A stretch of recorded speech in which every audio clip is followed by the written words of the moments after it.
اوكي، هناخد النهارده قلنا حاجه اسمها possessive adjectives. possessive adjectives يعني صفات الملكيه. طب بستخدمها ليه صفات الملكيه دي؟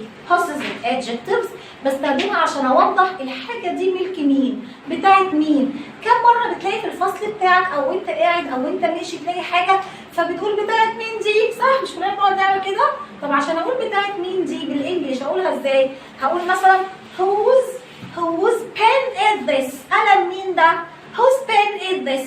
whose pen is this؟ possessive adjectives وظيفتها ان بتعرفنا الحاجه دي ملك مين؟ قلمها، قلمه، قلمي، قلمنا. طب اعرفها ازاي بالانجلش؟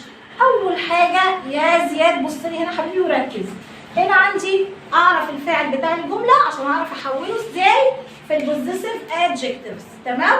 تعالى معايا كده. اول حاجه الاي في صفات الملكيه تتحول تبقى ماي. يلا قولوا كده معايا اي ماي. I mine. اي ماي. I mine. طب هي صفة الملكية بتاعته his.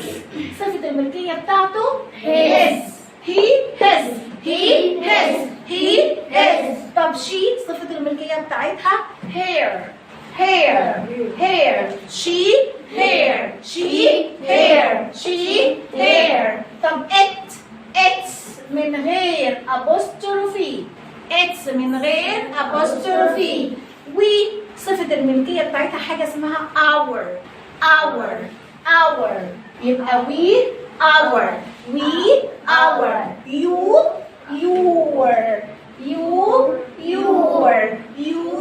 your.